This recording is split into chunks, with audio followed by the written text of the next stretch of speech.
Welcome to Lesson 6 of the Ultimate Resilience Building, Health Optimizing 7-Step Guide to Performing Your Best, entitled Increase Fitness. By now, you've likely listened to the first 5 lessons in this series, and so far we've talked about health optimizing and creating health. Now we're going to change gears and talk a little bit about resilience.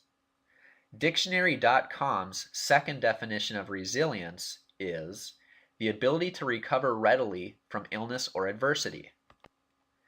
If we've focused so far on only increasing our health potential or life force, or adding light to eliminate darkness, now we're focusing on being tough within your unique environment, or being resilient, and more specifically, increasing your level of fitness. In other words, when the light begins to dim, increasing our fitness has to do with improving our ability to realize the light is dimming and then turning it back on as soon as possible up to its normal brightness. Being fit in your environment acknowledges that there are limitations to physical matter, including healing potential. This short section is about surviving in contrast to thriving. Just remember, both are essential for health success. In the movie Rocky Balboa, Rocky says to his son, "It ain't about how hard you can hit. It's about how hard you can get hit and keep moving forward. How much you can take and keep moving forward. That's how winning is done." Boxing is a great metaphor here because many times the winner of the match is determined by the judges, and it is often the one spending less time on his back on the mat that is the winner, even though the other boxer may have thrown more punches. The same is true in life, whereas the one who endures and is disciplined wins in the end. Everyone's work, play, and downtime is different from the next person's. Each person also has a unique set of genes and physical, chemical, and mental and emotional stress. Therefore, there is no easy, cookie-cut way to implement everything we've talked about so far. In addition, each person's quote-unquote normal might be different from the next person's. Let me explain. We're told that 98.6 degrees Fahrenheit is the normal body temperature, and that 120/80 is normal blood pressure, although this number has changed recently. But in actuality, those numbers are just the averages of the normal values of a supposedly healthy population. But what about the Inuit person from the Canadian Arctic, or a field worker in Panama? Is it possible that their normal should be different when taking vital signs? Another common misconception is that if someone has a very chiseled physique or six-pack abs, then that must mean that they're healthy. But sadly, it seems that every year a well-known athlete collapses and dies without any warning at all, only to later find out that his or her heart was too big, probably from exercising too hard.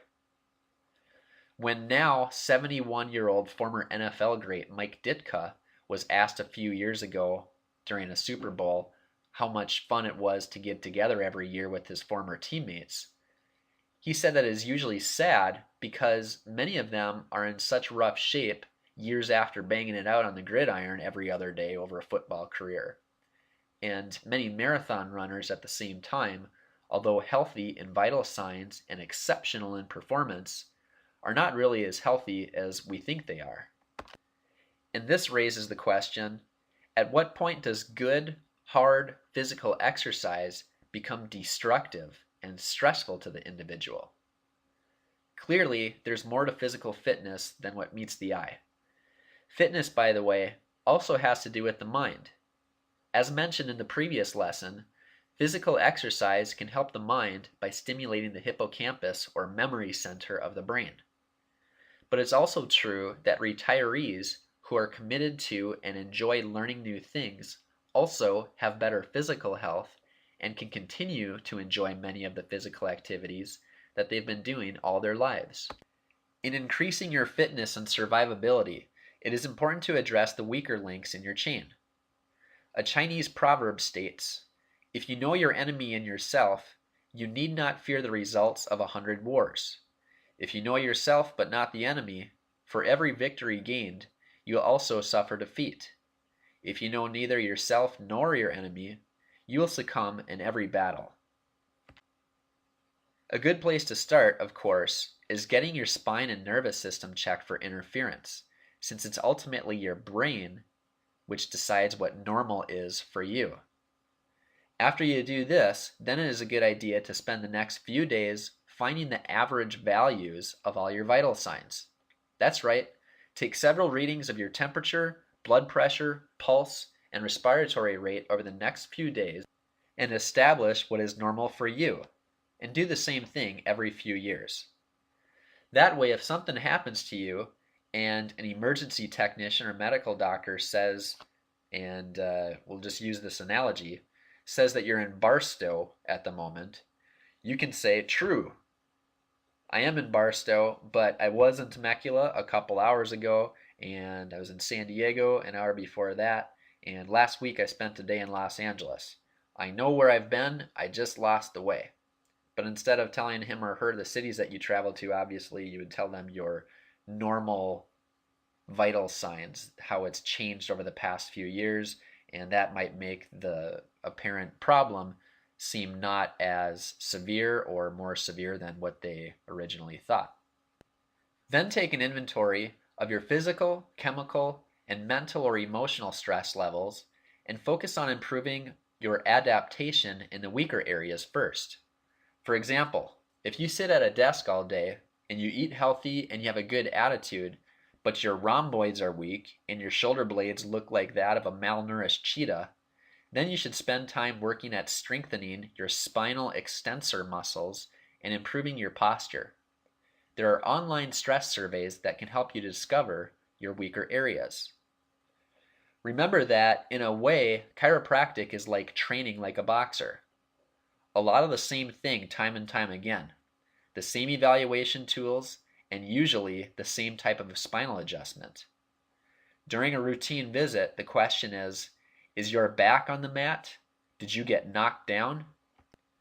Although there are signs and signals that you may notice when you are subluxated, you really don't know, and I don't know until the measurements are made.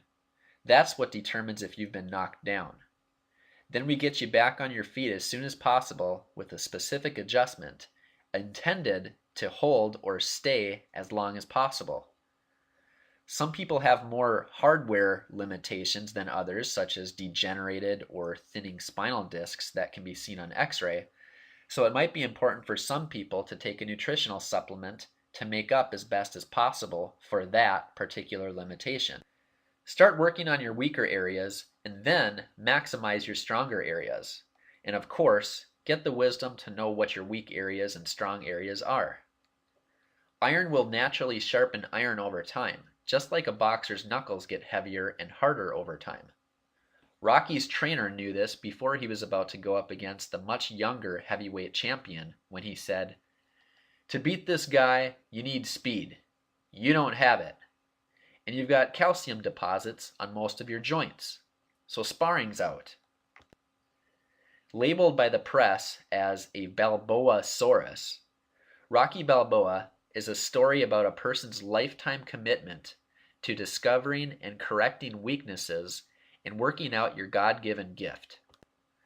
Rocky's heart and heavy-handed punches from thousands of hours of training is what made Rocky go the distance in his final match. Yes, it's fiction, but who says it can't be a reality in your life? The only tragedies are from unrealized potential. Work to increase your fitness and be more resilient. We're here to help, whether it's helping you to form a plan of action or just keeping you accountable. And don't worry, no punches will be thrown, and none have been thrown during the making of this recording.